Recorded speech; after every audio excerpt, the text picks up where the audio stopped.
Al amanecer del día 3 de octubre del año de 1955, el barco MV Joyita, con 25 pasajeros, 16 de ellos tripulantes y 4 toneladas de carga a bordo, partió a Apia, la capital de Samoa, con destino a la isla de Tokelau, un viaje de 2 días y 430 kilómetros por el sur del Océano Pacífico.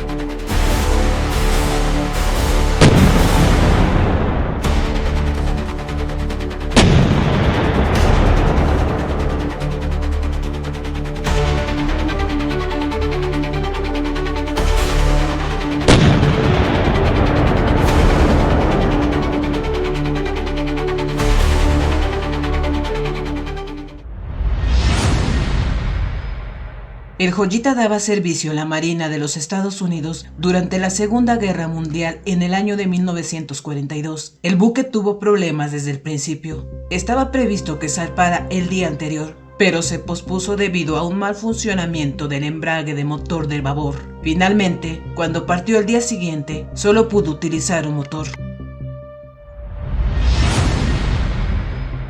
El puerto de escala previsto para el Joyita el día 6 de octubre informó que no se había visto el barco. Como no se envió ninguna señal de socorro, las autoridades iniciaron una búsqueda exhaustiva, en la que la Real Fuerza Aérea de Nueva Zelanda desempeñó un papel importante. Lamentablemente, el día 12 de octubre no se había descubierto ninguna evidencia del barco ni de sus pasajeros. Después de un periodo de 5 semanas, un barco mercante detectó al Joyita cerca de Fiji el día 10 de noviembre. Estaba en un estado lamentable, con su rumbo desviado por casi 600 millas y la mayor parte de su carga desaparecida. ¿Qué pasó con las personas a bordo? El barco estaba evidentemente desocupado y su radio de emergencia estaba sintonizada en la frecuencia de emergencia, lo que indicaba que el capitán había intentado pedir ayuda. Además, los 3 botes salvavidas y el bote auxiliar habían sido retirados. La superestructura de Joyita sufrió daños, pero el resto del barco se encontraba en perfecto estado. Al mirar el barco desde fuera se notaba que algo había ido terriblemente mal. Muchas de las ventanas estaban rotas y todo en general en mal estado. Además de estar varado en el mar, un gran agujero en la superestructura del barco hizo que la cubierta inferior se llenara de agua. Se descubrió que el casco del barco estaba en perfectas condiciones, lo que indicaba que todavía estaba en condiciones de navegar. La razón por la que el barco estaba desnivelado fue la inundación causada por el tiempo que había estado a la deriva en el océano. El barco se balanceó durante semanas. Resulta desconcertante que, a pesar de desplegarse los botes salvavidas y el bote auxiliar, no se ha visto ninguna de las 4 embarcaciones auxiliares. Este comportamiento parece totalmente irracional por parte de los pasajeros y la tripulación del barco. En el interior del barco había algo verdaderamente particular. Habían retirado el cuaderno de la bitácora y el equipo de navegación. El maletín médico de uno de los pasajeros, que era médico, había sido reemplazado por paños ensangrentados.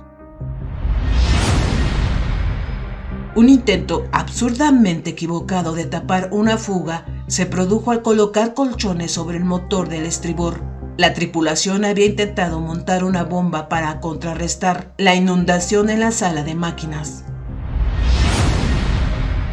Lamentablemente no funcionó, pero sí demuestra que estaban decididos a evitar que el buque quedara inmóvil en medio del mar. Aunque la sala de máquinas se transformó en piscina, el Joyita pudo seguir a flote. El grupo de 16 marineros debería haber sabido perfectamente que el casco revestido de corcho y el resto del cargamento de barriles de combustible vacíos mantenían al barco a flote. Pudo haber llevado a las 25 personas a abandonar valientemente el barco con sus provisiones y aventurarse en el Océano Pacífico en botes salvavidas. ¿Y la ropa manchada? ¿Las ventanas rotas? ¿Qué fue de ellos? Durante el proceso de salvamento se descubrió que el sistema de radio de emergencia del barco tenía un cableado defectuoso, lo que significa que, aunque todavía funcionaba, el alcance estaba limitado a 2 millas. Esto podría explicar por qué nunca se atendió una llamada de socorro. Es interesante notar que todos los relojes se detuvieron a las 10:25, lo que brinda un interesante estímulo para las imaginativas teorías paranormales. Sin embargo, es más probable que el generador de la nave se apagara durante ese momento en la noche. Lo que pasó con los pasajeros y la carga sigue siendo un misterio.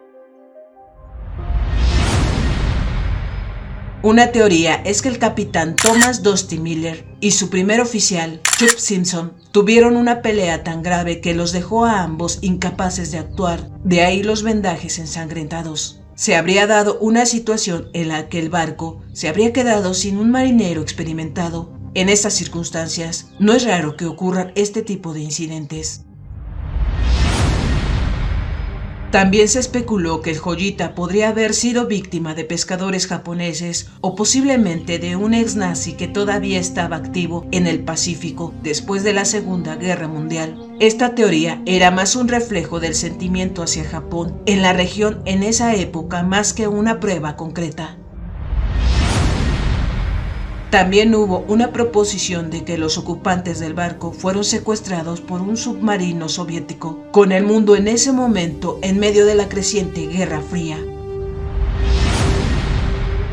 A lo largo de los años se ha planteado hipótesis sobre un motín y un posible fraude a las compañías de seguros, pero ninguna de ellas explica por qué nunca se localizaron a los viajeros o al personal del barco.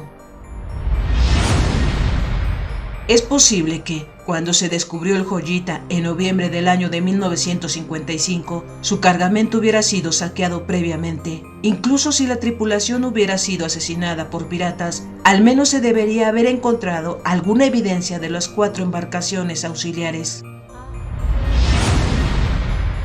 El Joyita había sido reparado y subastado a otros propietarios en el año de 1956, pero encalló 2 veces más en los 3 años siguientes. Su suerte se acabó cuando un problema mecánico, debido a una válvula mal instalada, hizo que encallara por 3ª vez. Esto le valió una mala reputación y dificultó encontrar a alguien que quisiera comprarlo.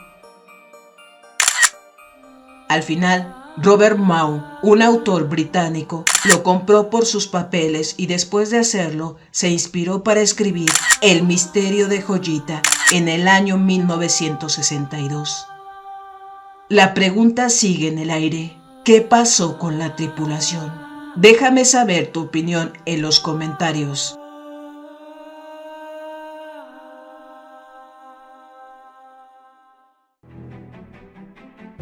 Gracias por haber llegado al final de este video. Si aún no formas parte de mi comunidad, te invito a que lo hagas y actives la campanita de notificaciones para que te enteres cada que subo un nuevo video. Aquí te dejo otros videos que pueden ser de tu agrado.